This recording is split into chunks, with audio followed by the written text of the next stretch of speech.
விருதுநகர் மாவட்டம் ராஜபாளையம் பகுதியில் உள்ள பெரிய சுரைக்காய்ப்பட்டி தெருவைச் சேர்ந்தவர் குருமூர்த்தி. இவர் விருதுநகர் மேற்கு மாவட்ட மக்கள் நீதி மய்யம் கட்சியின் செயலாளராகவும் ஓட்டுநர் பயிற்சி பள்ளி சங்க செயலாளராகவும் பதவி வகித்து வருகிறார். குருமூர்த்தியின் அலுவலகம் ராஜபாளையம் காந்தி சிலை ரவுண்டானா அருகே அமைந்துள்ளது. இந்நிலையில் அலுவலகத்தில் இருந்த குருமூர்த்தியை மற்றொரு பயிற்சி பள்ளி உரிமையாளர் வேல்முருகன் என்பவர் சந்திக்க வந்துள்ளார். இருவரும் ஓட்டுநர் பயிற்சி கட்டண நிர்ணயம் குறித்து பேசி வந்துள்ளனர். அப்போது குருமூர்த்திக்கும் வேல்முருகனுக்கும் வாக்குவாதம் முற்றிய நிலையில் கைகலப்பாக மாறியுள்ளது.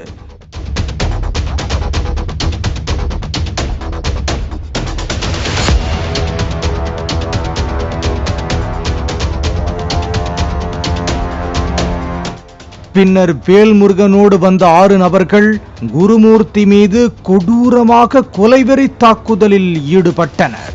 அலறல் சத்தம் கேட்டதை அடுத்து அக்கம் பக்கத்தினர் வந்த நிலையில் தாக்குதல் நடத்திய கும்பல் கலைந்து சென்றது. இந்த காட்சிகள் அனைத்தும் அங்கிருந்த சிசிடிவி கேமராவில் பதிவாகின. இதனையடுத்து சம்பவ இடத்திற்கு வந்த போலீசார் காயமடைந்த குருமூர்த்தியை மருத்துவமனைக்கு அனுப்பி வைத்தனர்.